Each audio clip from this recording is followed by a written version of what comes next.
puedan entender, Señor, su propósito, que somos iglesia, mi Señor, cuál es nuestra función, Señor, y nuestros deberes, nuestras responsabilidades, Señor, para que juntos glorifiquemos tu nombre, mi Señor, y sigamos, Señor, siendo un reflejo de Cristo, Señor, de su obra en este mundo, mi Señor. Le pedimos, mi Señor, que bendiga su palabra para su gloria y edificación del cuerpo de Cristo. Se lo pido, Padre, en el nombre de Jesús.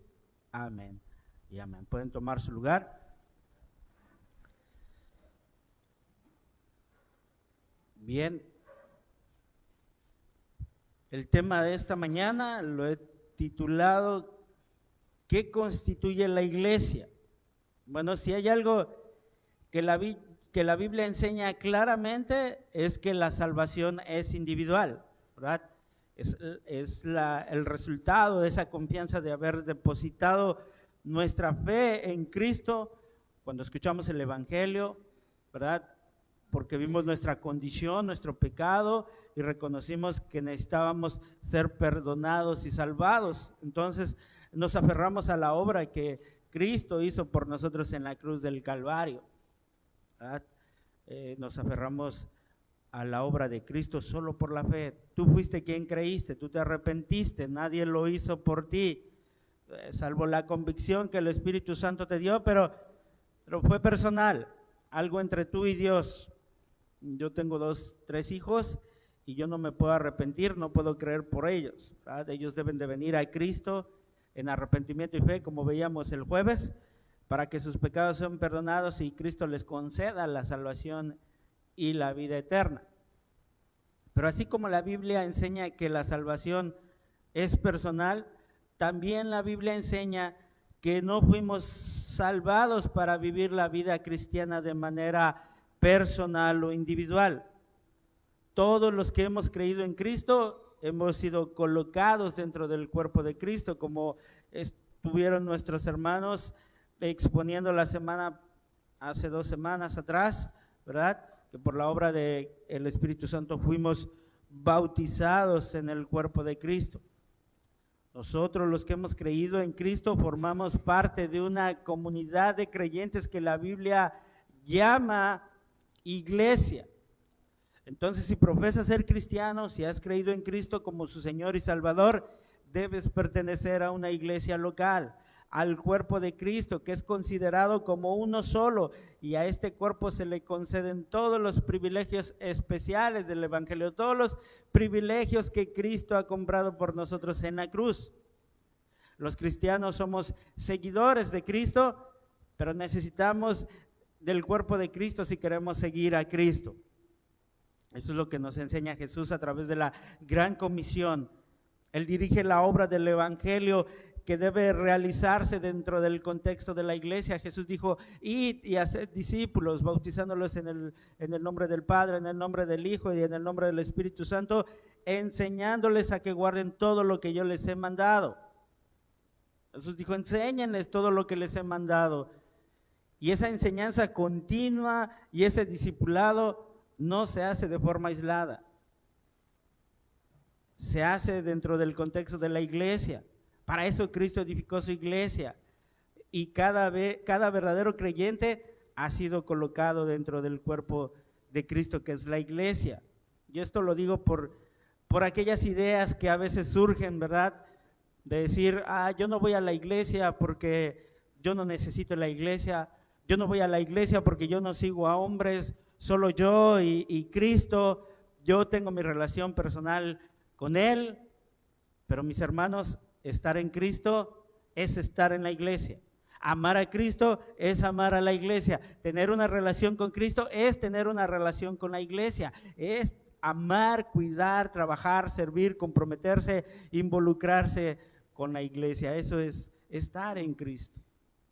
Así que, después del pasaje que nos leyó nuestro hermano Ulises, ¿quién es como mi primer encabezado, voy a poner esta pregunta: ¿quién es el que instituye la iglesia? Bueno, en el contexto de Mateo 16, 18, Recordarán que Jesús le está preguntando a sus discípulos que quién es Él, quién dice la gente que es Él. Algunos decían, no, es que es un profeta, un maestro. Algunos decían que era Elías, otros que Jeremías, otros que Juan el Bautista.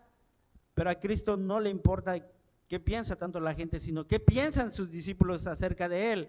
Y ahí es cuando Pedro hace esa asombrosa declaración y le dice, tú eres el Cristo, el Hijo del Dios viviente.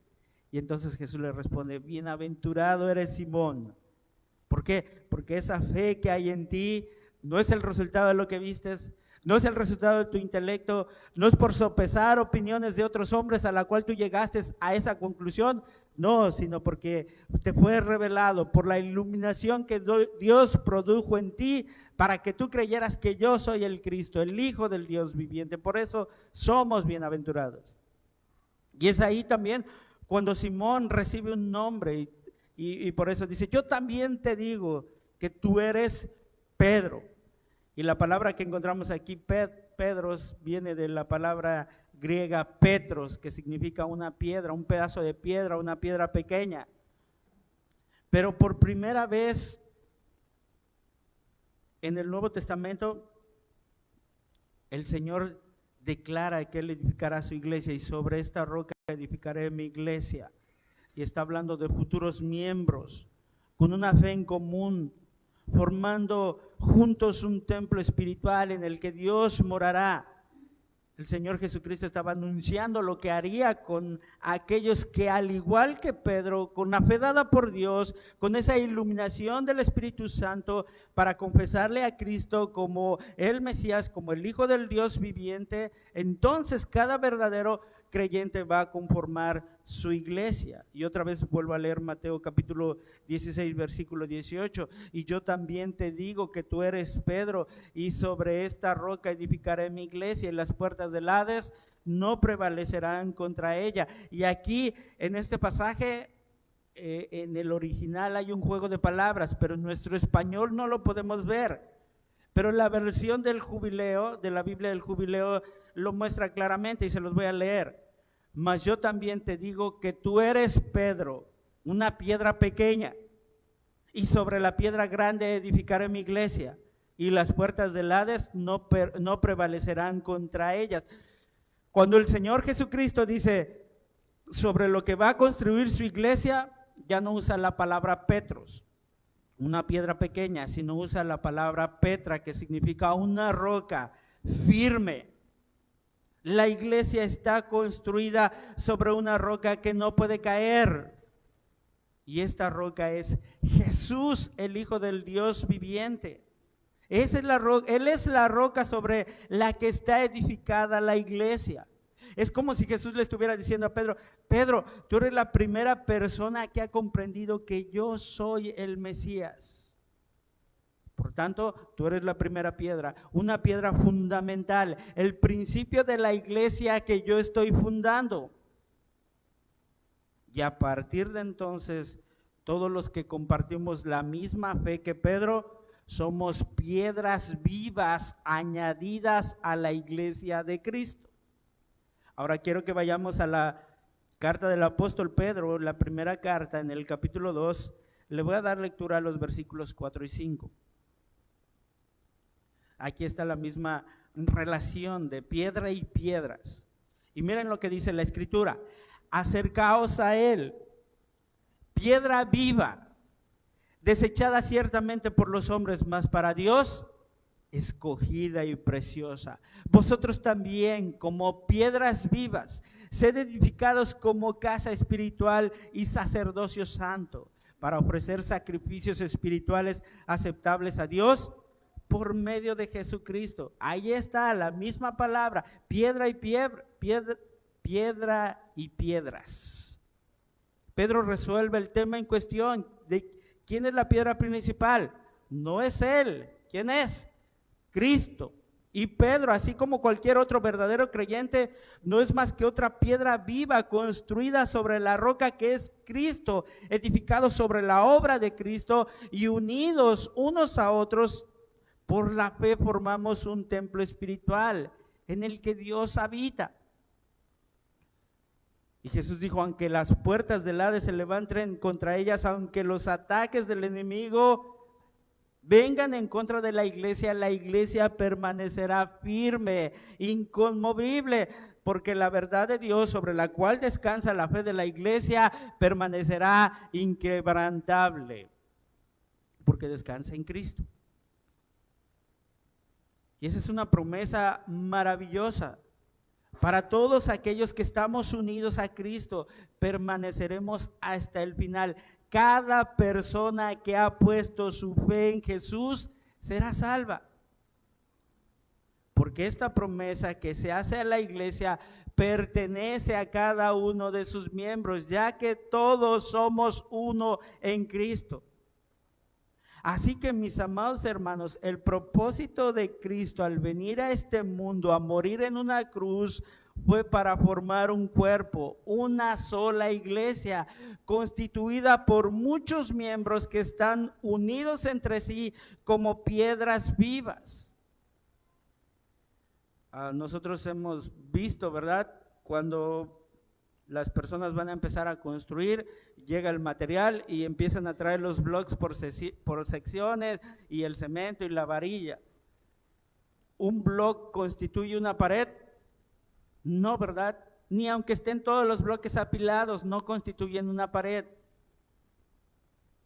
Hasta que el arquitecto, el albañil empieza a trabajar y empieza a edificar la construcción, así también la iglesia.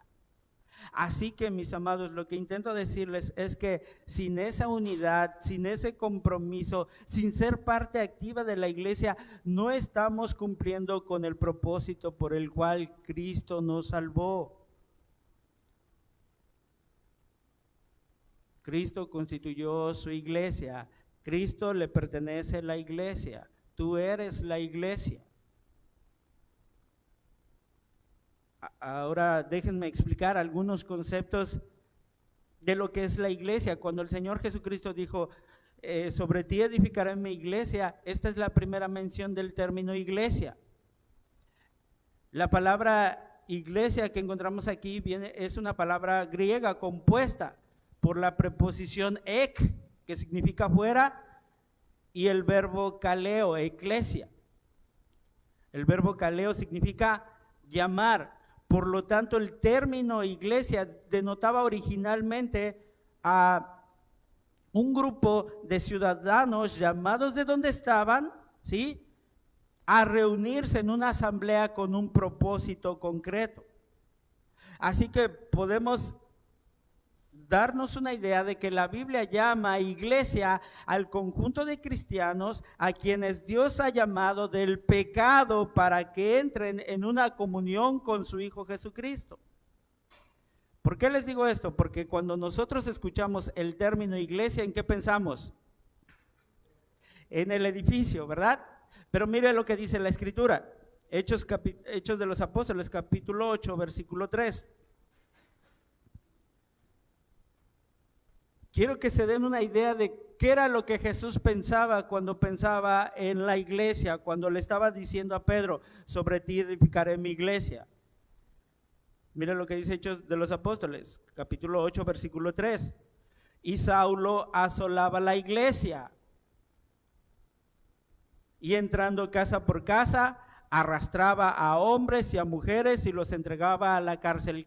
¿A quiénes asolaba? ¿A qué asolaba Pedro? ¿A un edificio? ¿A quiénes? A hombres y mujeres. La palabra iglesia en la cual Jesús está pensando, Él está pensando en personas, que también implica el acto de reunirse para adorar y servir al Señor. ¿Y saben quién fue el primer miembro de esa congregación? Pedro. Pedro fue el primer miembro de la congregación de los creyentes en Cristo. Cristo no estaba pensando en un edificio, Cristo no estaba pensando en una denominación, sino en la comunidad de creyentes que iban a poner su fe en Él, así como Pedro. Ahora miren lo que dice, en ese mismo contexto de la carta del apóstol Pedro, del capítulo 2, versículo 9 de la primera carta que acabamos de leer, Pedro sigue o hace una pequeña pero muy significativa declaración de la iglesia. Dice, Primera de Pedro, capítulo 2, versículos 9 y 10, dice: mas vosotros sois linaje escogido, real sacerdocio, nación santa, pueblo adquirido por Dios, para que anunciéis las virtudes de aquel que nos llamó de las tinieblas a su luz admirable. Vosotros que en otro tiempo no erais pueblo, pero que ahora sois pueblo, que en otro tiempo no habían alcanzado misericordia, pero que ahora habéis alcanzado misericordia. El apóstol Pedro está haciendo referencia al Antiguo Testamento para decirnos que esos privilegios que pertenecían al pueblo de Dios, a Israel, ese pueblo escogido, que sin embargo por su desobediencia habían perdido su lugar favorecido. Bueno, la iglesia ahora ocupaba ese lugar. Y en este pasaje podemos ver que la iglesia de Cristo es un conjunto de personas que han sido llamadas por Dios. A estas personas Dios les dice que son un linaje escogido. Dios nos escogió desde antes de la fundación del mundo. Somos real sacerdocio, ofrecemos sacrificios espirituales al Rey. Somos una nación santa, separada del pecado, consagrada para uso exclusivo por Dios, un pueblo adquirido por Dios, le pertenecemos y somos de especial valor para Dios, que nos llamó de las tinieblas de nuestra vida de pecado con un propósito, para anunciar las virtudes de aquel que nos llamó. La iglesia está constituida, hermanos, por aquellos que han sido llamados a salir del mundo del pecado para ahora tener una nueva relación por medio de su Hijo Jesucristo, y por medio de la obra redentora de Cristo. Todos hemos sido reunidos como una comunidad de creyentes que compartimos las mismas bendiciones y las mismas responsabilidades que conlleva el servir al mismo Señor. Esa es una definición esencial, clara y simple de la iglesia. Sin embargo, a medida que la iglesia crece con el paso del tiempo y avanza hasta cumplir la gran comisión de alcanzar hasta lo último de la tierra, los ataques vendrán. Las herejías vendrán, los problemas vendrán. Eso es lo que ha sucedido desde los primeros siglos. Los cristianos desde tiempo atrás tuvieron que atacar diferentes herejías. Redactaron una confesión, no olvidé la fecha, pero esta confesión es conocida como el Credo Niceno. Y respecto a la iglesia, la definieron con 4 palabras. Una, santa, católica y apostólica. La iglesia es una. A pesar de las diferentes denominaciones, la iglesia es una. Los salvos pertenecen a un solo cuerpo, a un solo Señor. Hay un solo Salvador, hay un solo cuerpo, bajo una cabeza, y todos comparten la misma esperanza, la misma fe, el mismo bautismo, el mismo Señor, el mismo Espíritu y el mismo Padre. Efesios 4, del 4 al 6. La iglesia es santa. ¿Por qué? Porque Dios nos llamó para consagrarnos para sus propósitos. Es santa porque el Espíritu Santo mora en ella y la consagra, dirigiendo a cada miembro de la iglesia en la obra de Dios para reflejar con sus vidas a su Padre Celestial. Primera de Pedro 1, 15 al 17. La iglesia es católica. Ay, pastor, ¿qué herejía se está diciendo? Católico simplemente significa universal. La iglesia es universal porque sus miembros se extienden por todo el mundo para llevar a cabo la gran comisión. El pueblo de Dios ya no está limitado a un grupo, a una nación específica, sino que de todas las naciones, todos los pueblos y todas las familias de la tierra, Dios ha elegido un pueblo para sí. pero también la iglesia es apostólica porque está fundada sobre la enseñanza de los apóstoles. Nadie puede poner otro fundamento después del que pusieron los apóstoles. Ni la tradición, ni el Papa, ni un concilio, nada puede sustituir la Biblia. ¿Por qué? Porque las Escrituras son el registro de las enseñanzas apostólicas. Y nosotros continuamos con las enseñanzas que nos transmitieron los apóstoles. ¿Creemos en los apóstoles? Sí. ¿En cuáles? En los que están aquí. En los que encontramos en la Biblia. Nada más.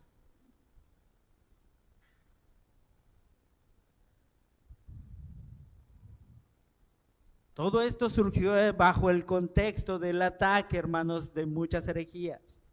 La iglesia es una, la iglesia es santa, la iglesia es católica, la iglesia es apostólica. Nosotros somos la iglesia. La iglesia, mi segundo encabezado es que la iglesia es un grupo de personas redimidos por Cristo para hacer su voluntad. Juan 17:6 lo vimos la semana pasada. He manifestado tu nombre a los hombres que del mundo me diste, tuyos eran y me los diste y han guardado tu palabra. El Padre, por su amor y según su voluntad, hermanos, eligió a un grupo de personas y se los entregó al Hijo. El Hijo vino al mundo a buscarlos y a pagar el precio de su rescate, de acuerdo a la voluntad del Padre. Cristo, el Hijo, con su sangre nos redimió y nos llamó, como dice el apóstol Pedro, como leíamos, de las tinieblas a su luz admirable. La iglesia existe por la obra de Jesús y por la voluntad del Padre. Hermanos, Cristo no murió en la cruz para comprar un edificio. Cristo no murió en la cruz para comprar una denominación. Cristo no murió por una denominación en sí, ni bautistas, ni pentecostales, ni presbiterianos, ni... Cristo murió en la cruz para redimir personas a las que el Padre eligió y el Espíritu Santo regeneró. Para eso Cristo murió. El Padre los elige. El Hijo muere por ellos.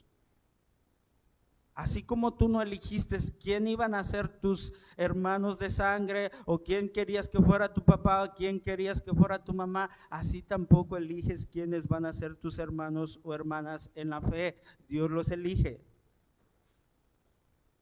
y se los da al Hijo como un regalo suyo. Así que cualquiera que sea la denominación o grupo al que pertenezca, todos los hijos de Dios que verdaderamente han puesto su fe en Jesucristo son parte de la iglesia y son nuestros hermanos, no somos enemigos.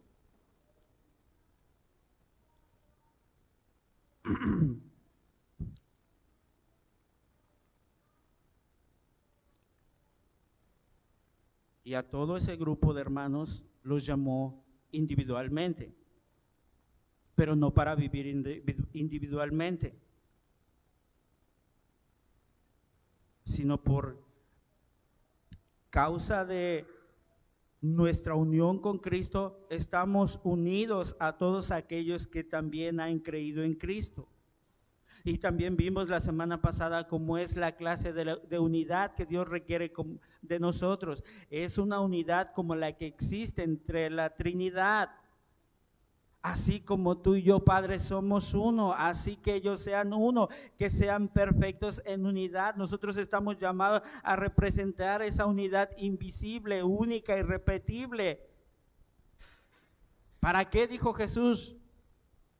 Para que el mundo vea, para que el mundo crea que tú me enviaste, para que el mundo vea que lo que tenemos no es ordinario, no es común, es extraordinario, es Cristo en nosotros. La unidad de la iglesia es importante porque es el fundamento de nuestro evangelismo. Demuestra que Cristo es un poderoso Salvador capaz de transformar personas egoístas que solo pensaban en sí mismas para que ahora vivan cuidando, viviendo, sirviendo y amando a otras personas. Eso es la iglesia.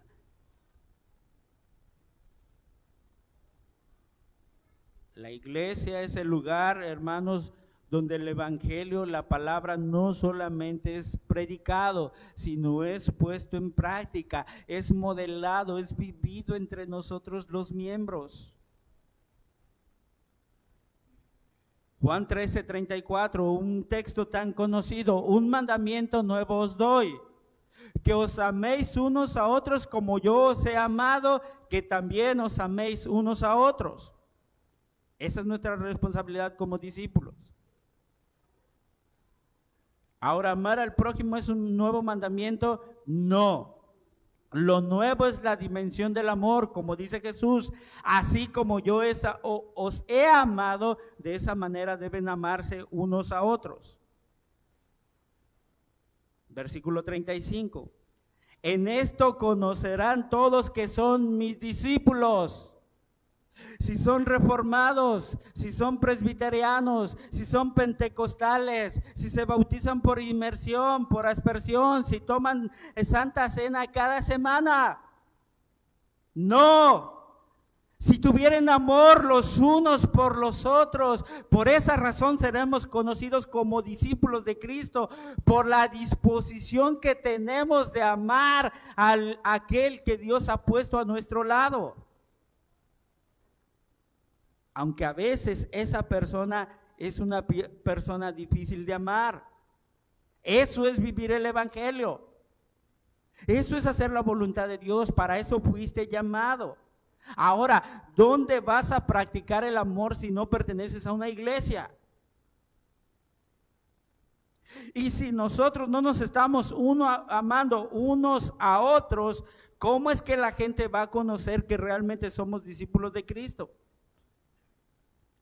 ¿Cómo la gente se va a acercar a la iglesia si entre nosotros no nos llevamos bien? ¿Cómo se va a acercar a la iglesia si estás hablando mal del hermano? ¿Cómo se va a acercar a la iglesia si dices que te cae gordo? ¿Cómo? Eso es lo que la gente observa, eso es lo que la gente ve. Y allí es donde deciden si venir a la iglesia o quedarse como están. Así que, hermanos, si queremos que gente se acerque, si queremos que crean al mensaje del evangelio de Cristo, hermanos, que vean primero en nosotros la unidad que Cristo compró para nosotros en la cruz, y que a pesar de los desacuerdos y las diferencias que incluso se dan dentro de la iglesia, la unidad se mantiene por el poder restaurador del evangelio. Esa obra que el Espíritu Santo hace en el corazón de cada verdadero creyente. Vendrán problemas en la iglesia, vendrán situaciones difíciles, vendrán hermanos difíciles de amar, los habrá. Pero hermanos, esas diferencias son oportunidades para que nosotros vivamos el evangelio, para mostrar el amor que Cristo nos ha mostrado, para servirles como Cristo nos ha servido, para soportarnos como Cristo nos ha soportado. Eso es la iglesia. Efesios capítulo 2, versículos 19 al 22. La Biblia usa diferentes expresiones para definir y describir a ese conjunto de creyentes. Con cada expresión que da la Biblia, hermanos, está resaltando ciertos aspectos de lo que es la iglesia.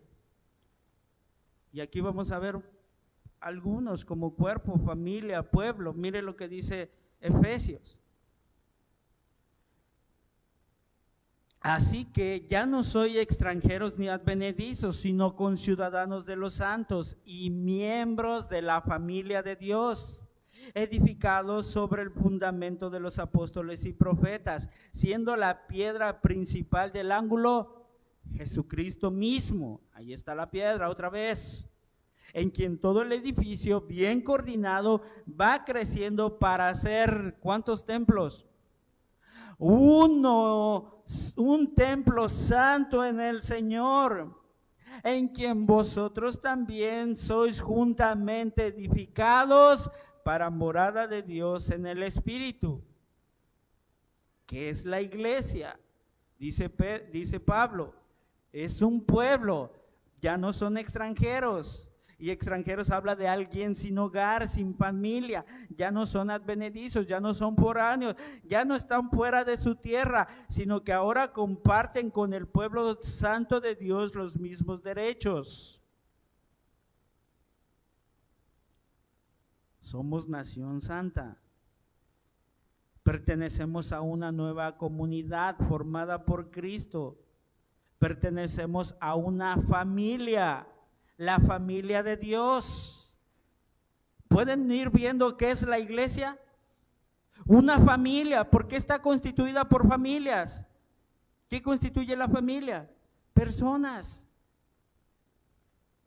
Y esas personas están unidas por un vínculo de sangre, por un lazo. Hay un lazo que nos une. También entre nosotros y Cristo hay un lazo que nos une. ¿Recuerdan cuando se acercan unas personas y les dice, hey, te busca tu madre y tus hermanos? ¿Y qué es lo que le dice Jesús?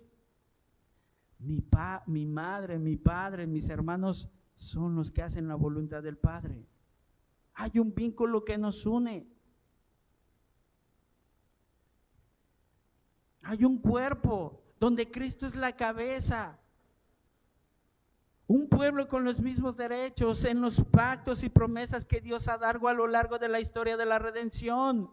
Un templo conformado por piedras vivas. Otra vez dice, edificaos sobre el fundamento de los apóstoles, edifíquense sobre la palabra, y Cristo es la base de esa enseñanza. Cristo es la piedra angular. Y donde Dios manifiesta su presencia de manera especial como en ningún otro lugar. Eso es la iglesia. Ahora, hermanos, en base a estas definiciones, familia, pueblo, templo, ¿puede alguien profesar, creer en Cristo y no pertenecer a una iglesia local? ¿Puede esta persona tener una relación con Cristo y no tener una relación con otros hermanos? No, no es posible. Dios nos salvó para unirnos al cuerpo de Cristo, que es la iglesia. Ahora pertenecemos a una familia, ahora pertenecemos al cuerpo de Cristo, pertenecemos a su pueblo. Y tenemos una responsabilidad.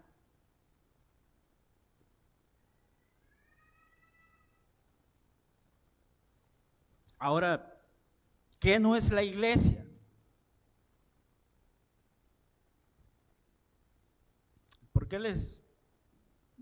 Este es mi tercer punto, ¿por qué les digo esto? Porque muchos de los problemas que se dan dentro de la iglesia es precisamente porque no comprendemos de manera adecuada qué constituye la iglesia. Para muchos, la iglesia es el edificio, esto que vemos. Así que su propósito, hermanos, a veces se reduce en arreglar o en mantener bonito el edificio, en mantener bien las instalaciones. Y no digo que eso no sea necesario, es necesario, pero el edificio no es la iglesia.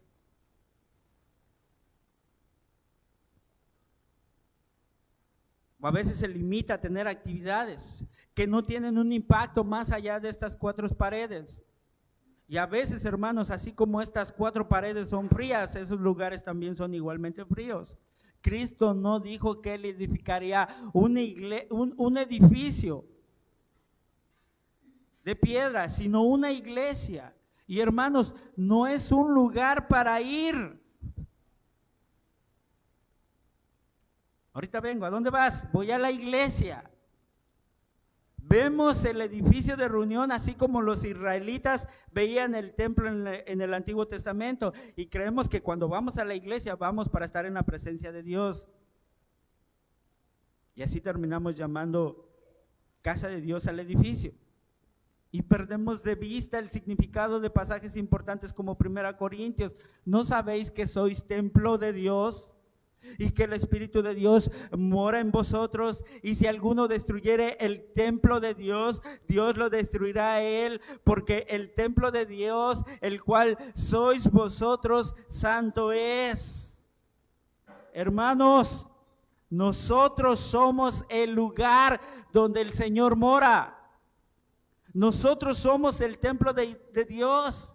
La iglesia está constituida por personas que han creído en Cristo, no por bloques de piedra, sino por piedras vivas.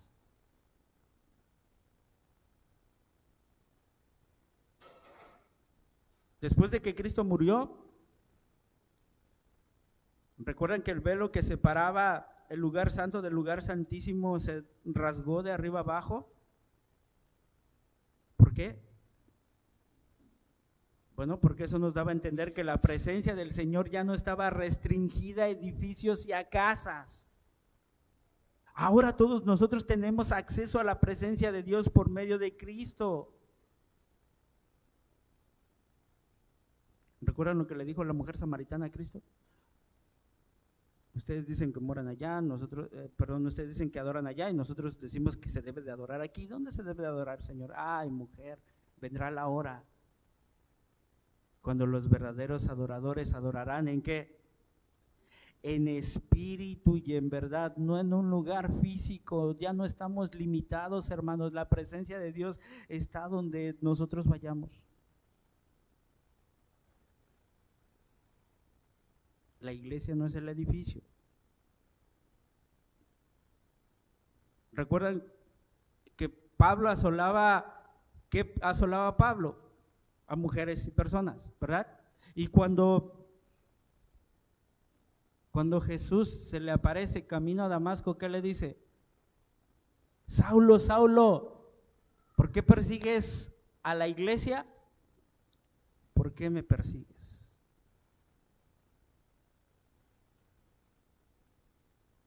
La iglesia no es el edificio. La iglesia no es un servicio al cual asistes. El culto que tenemos a las 10 de la mañana los domingos, hermanos, no es la iglesia. ¿Han escuchado? Les han preguntado, ¿a qué hora se empieza la iglesia? Entonces eres iglesia los domingos de 10 de la mañana y dejas de ser iglesia a la 1 de la tarde que termina el servicio. Yo cuando estaba chico, mis papás me decían, tienes que ir al culto, ya sea al de la mañana o al de la tarde. Entonces yo me quedaba pensando, no, pues mejor voy al de la mañana, porque así ya tengo toda la tarde libre. Y yo puedo hacer lo que yo quiera. Así es como vemos la iglesia, como ese momento el domingo en la mañana. Y yo después sigo con mis actividades de siempre. No, hermanos, somos iglesia los 7 días de la semana, las 24 horas del día. Para Pablo la iglesia ni era el edificio, ni era el tiempo de reunión. La iglesia eran los reunidos, o mejor dicho, los que han sido llamados a reunirse. La iglesia es más que entrar en este edificio, sentarse durante un servicio y salir cuando termina el culto para seguir viviendo igual que siempre. No, hermanos, esto no es la iglesia, usted es la iglesia. Por eso muchas veces se les ha dicho, el servicio termina, pero la adoración continúa. Tú sigues siendo iglesia, y tienes que seguir adorando al Señor donde quiera que estés. Ahora piensen en esto. Si la iglesia se limitara solo a este tiempo, a venir los domingos en la mañana, ¿cuándo van a poner en acción sus dones los hermanos que no predican? O aquellos que no enseñan la palabra, o aquellos que no dan clase de niños, o aquellos que no dirigen el culto. ¿Cuándo? ¿Cuándo, hermanos? No tiene sentido. Mire lo que dice Pablo. Vamos a leer este pasaje rápidamente, espero en algún momento explicarlo, pero acompañe rápidamente a la carta de Pablo a los Corintios, capítulo 12. Primera carta, capítulo 12, versículo 12.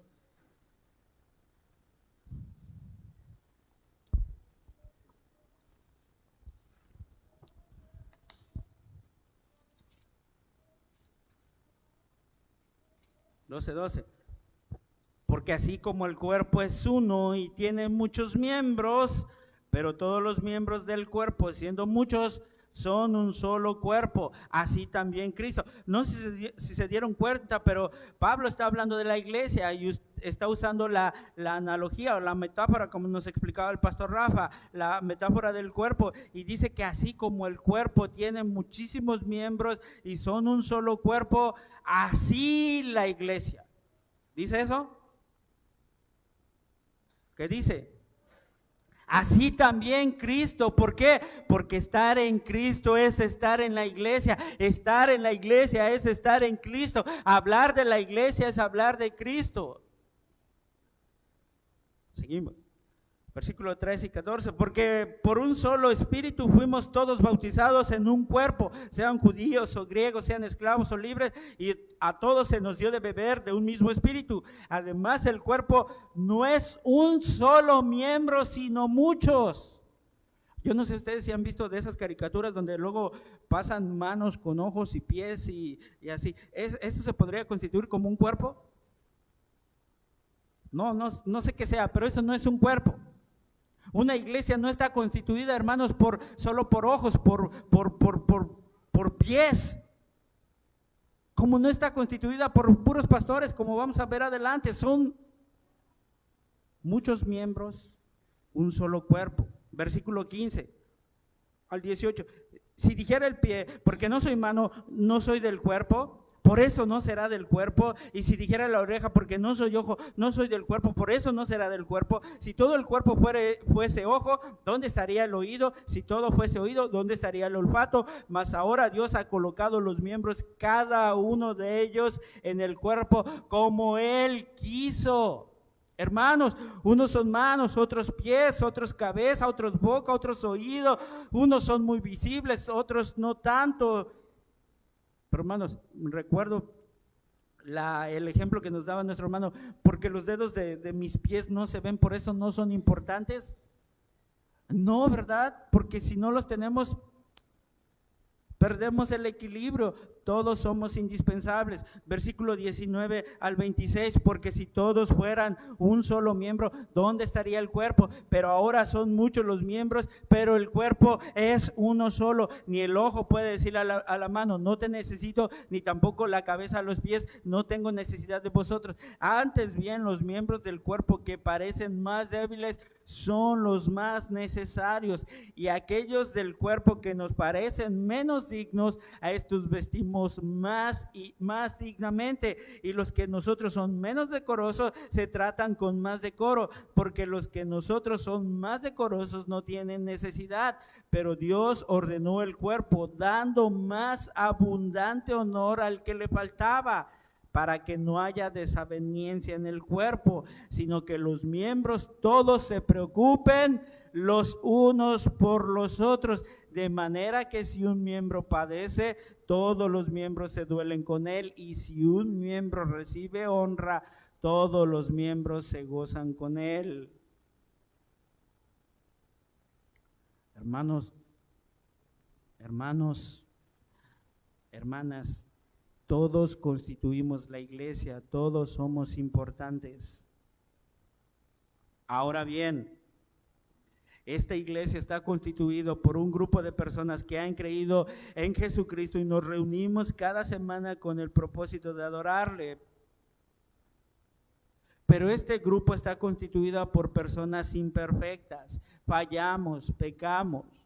Yo les pregunto, ¿cómo se sentirían ustedes si los invitaran a un lugar donde todo es perfecto y solo es perfección? ¿Se sentirían a gusto? ¿Se sentirían bienvenidos? Yo no me sentiría muy a gusto porque yo soy bien maleta. La iglesia es un grupo conformado por personas imperfectas, así que no esperen encontrar perfección en la iglesia. Pero hermanos, estamos en un proceso de santificación. No esperamos encontrar perfección, pero sí esperamos encontrarnos con un grupo de personas que reflejen a Cristo porque están siendo santificadas o están en un proceso de ser transformadas a imagen del que los salvó. Eso sí debería esperar la gente encontrar aquí.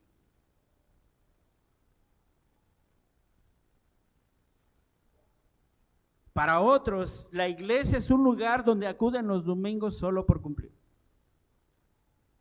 Vienen solamente para calmar su conciencia y esperan que en un ratito Dios solucione todos sus problemas, cuando en toda la semana ni siquiera se acordaron de él. Pero si vienen a pasar lista y a decirle, ya cumplí, Señor, ahora ponme palomita.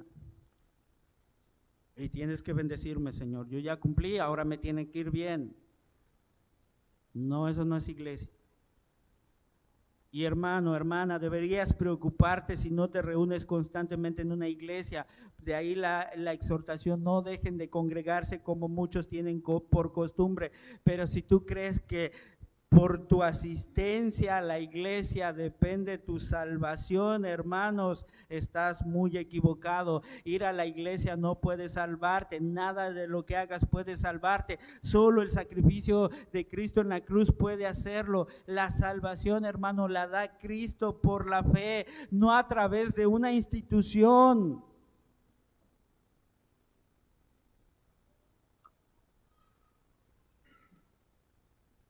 Venir a la iglesia no es la causa de nuestra salvación, es el resultado de nuestra salvación. La iglesia no son los líderes. Pregunta: ¿esta iglesia está constituida solo de pastores o líderes, o todos los que estamos aquí, de acuerdo a lo que les he dicho, conformamos la iglesia? ¿Todos? Bien. ¿Por qué entonces en la práctica no lo somos? Por ejemplo, ¿es solamente mi responsabilidad estar aquí los días que hay actividades en la iglesia, o es responsabilidad de todos? De todos. Muy bien. Si yo decidiera venir un domingo sí y un domingo no, ¿cómo les afectaría mi decisión a ustedes?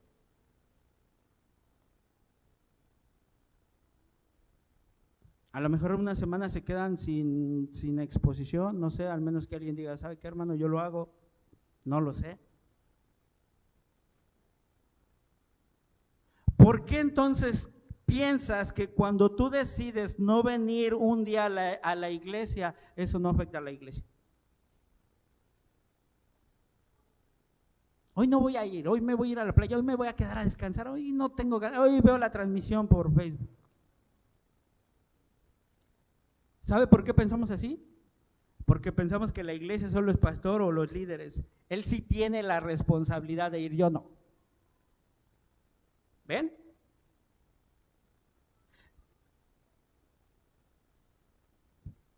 Es mi responsabilidad únicamente como líder, como pastor, pedirle a un hermano si está haciendo algo mal o no anda bien, decirle que se arrepienta y que deje su mal camino, o es responsabilidad de toda la iglesia. Muy bien.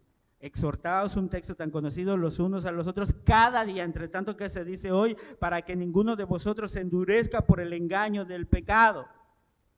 Exhortaos unos a otros, dice el autor de la carta a los Hebreos. Es responsabilidad de todos como la iglesia, que si alguien está siendo engañado en su corazón por el pecado y se está rebelando para no obedecer a Dios, es tu responsabilidad. Hermano, hermana, ¿cómo vas, hermano? Te animo, hermano, eso que estás haciendo no está bien, hermano, no vas por el buen camino, hermano, no te estás congregando, hermano, ¿qué pasó contigo, hermano?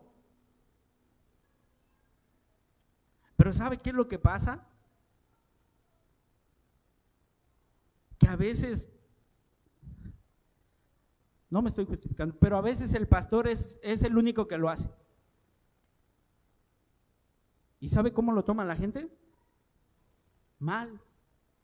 No les gusta y se van. ¿Y saben a quién terminan odiando siempre? Al pastor.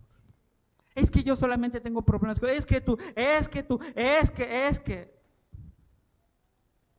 Pablo le decía a los hermanos de Roma, pero estoy seguro de vosotros, hermanos míos, que de que vosotros mismos estáis llenos de bondad, llenos de todo conocimiento, de tal manera que podemos amonestarlos los unos a los otros. Hermanos, ustedes están llenos de conocimiento de la palabra para amonestar, para advertir, para alentar a otros. Es responsabilidad de cada creyente, sobre todo si él está pecando, sobre todo si él no está haciendo las cosas bien, sobre todo si él no se está, él está abandonando la iglesia. Es su responsabilidad.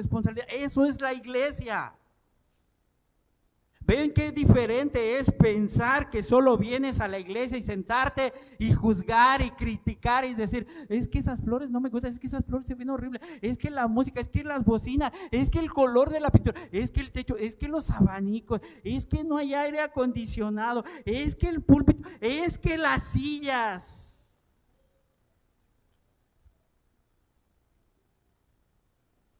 Ay, esta iglesia es bien fría, le hace falta amor. Hermano, ¿que tú no eres parte de la iglesia? ¿Por qué te excluyes de los problemas y las necesidades si tú eres parte de la iglesia?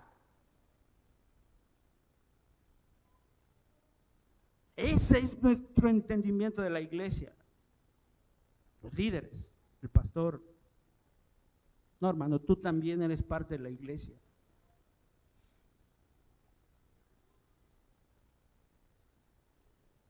Una vez me contó una persona que él iba en el camión y ya saben que el camión se bajan todas las personas y queda uno, bueno, no sé si les ha pasado, a mí me pasó, y que te dice, ¿para dónde vas, joven? No, pues voy aquí a la calle, pues te llevo y ya corto la ruta. ¿Les ha pasado? Bueno, si no les ha pasado algún día les va a pasar. Y dice que iba esta persona y le dice el señor, oye, ¿a dónde vas? Y le dice, aquí a la vuelta. Y dice, pues ahí me meto y ahí te dejo y ya corto la ruta. Está bien. Y que cuando llegó a su casa, el chofer le dijo, oye, ahí viven personas bien malas y problemáticas. Y él le dijo, oye, es mi casa, ¿qué te pasa? No, yo nomás te digo, o sea, ¿se imaginan si él se hubiera puesto a hablar mal de su familia ahí con el chofer? Y diciendo, sí, están bien locos, son bien problemáticos, están bien maniáticos. Hermano, él vive allí, es su casa. Así nos vemos nosotros cuando criticamos a la iglesia, porque somos parte de ella. Como cuando le estás gritando al manager del equipo, es que eres bien menso, yo ya hubiera sacado a ese jugador y hubiera puesto a otro. Es bien fácil gritar desde las gradas, hermanos. Hermano, estás aquí para funcionar como miembro del cuerpo de Cristo, no eres un espectador. Estás aquí para edificar a la iglesia. Es lo que Pablo dice a los Efesios. Él mismo constituyó a unos apóstoles, a otros profetas, a otros evangelistas, a otros pastores y maestros, a fin de perfeccionar a los santos para la obra del ministerio, para la edificación del cuerpo de Cristo. Mi responsabilidad, hermanos, es edificarlos. La responsabilidad del liderazgo es capacitarlos para la edificación, para que ustedes puedan estar equipados para cualquier obra, para cualquier ministerio con la palabra.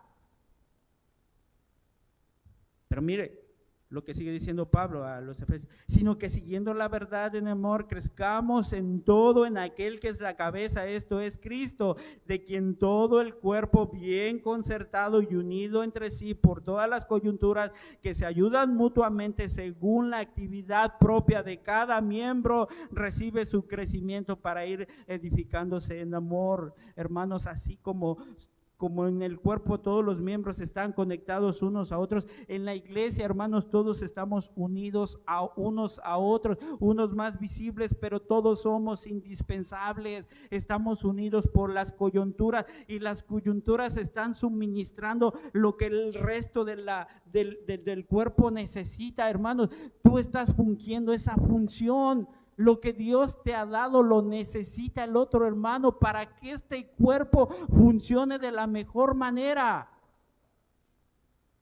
Eso es iglesia.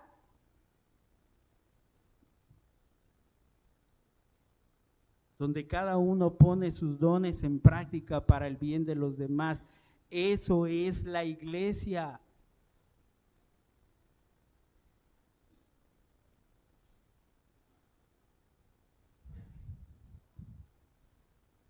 Así que pueden ver que la iglesia no es un edificio, la iglesia no es solamente el liderazgo, la iglesia es cada uno de ustedes conforman la iglesia. Y por último, hermanos, la iglesia no es un club social. ¿Y qué actividades tienes en tu iglesia? ¿Y qué haces en tu iglesia? ¿Y qué requisitos necesito para ser parte de la iglesia? Como si la iglesia fuera un lugar de entretenimiento, un espectáculo, un show, un lugar para confraternizar o para socializar, a ver si allá en esa iglesia encuentro un buen candidato para esposa de mis hijos o yo para tener, bueno, no, yo ya estoy casado, pero entendieron la referencia. O para tener amistades cristianas y a ver si así salimos a dar el rol. Hermanos, ver la iglesia como un club es verla como un lugar donde se va a socializar, donde uno acude para servirse y no para servir. La iglesia no es un club social. Nosotros somos luz y sal. Si nosotros perdemos nuestro propósito de predicar el evangelio, hermanos, que es poder de Dios para salvación, si tu vida no está reflejando a Cristo, si en esta iglesia no estamos llamando a los pecadores a dejar su pecado y venir a Cristo en arrepentimiento y fe, ya perdimos el propósito.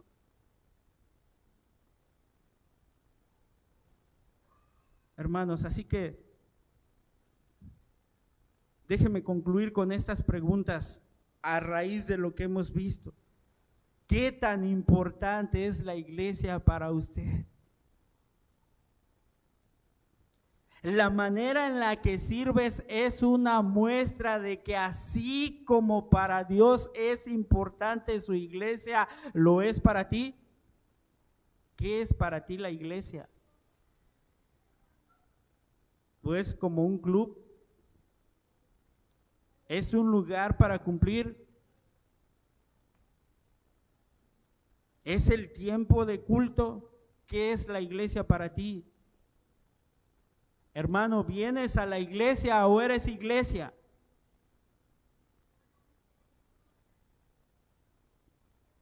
Hermano, ¿estás consciente de que si la iglesia es un cuerpo y una familia, cada decisión que tomas afectará a los demás miembros?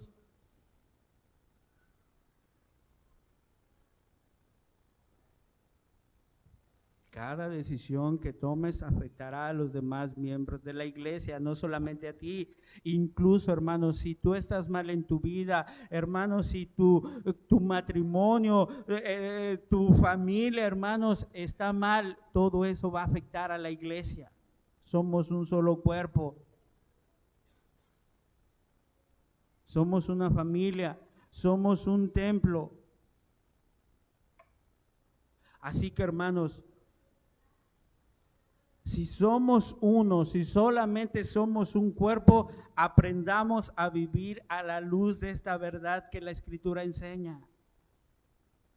Y para ustedes que no son parte de la iglesia, hermanos, no son parte de Cristo. Ya les dije que venir a la iglesia no es evidencia de salvación.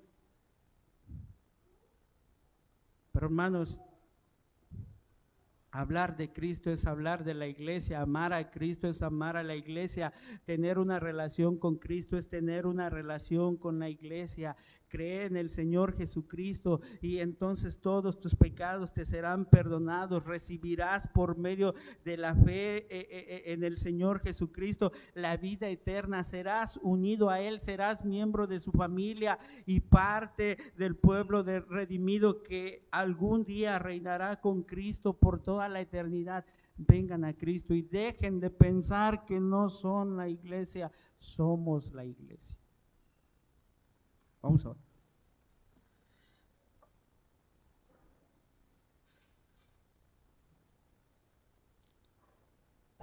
Padre,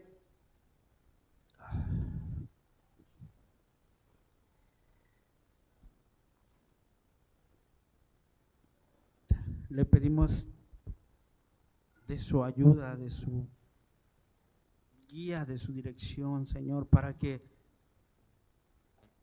su Espíritu obra en cada corazón y en cada vida, Señor, de cada persona que está aquí hoy, que han escuchado su palabra.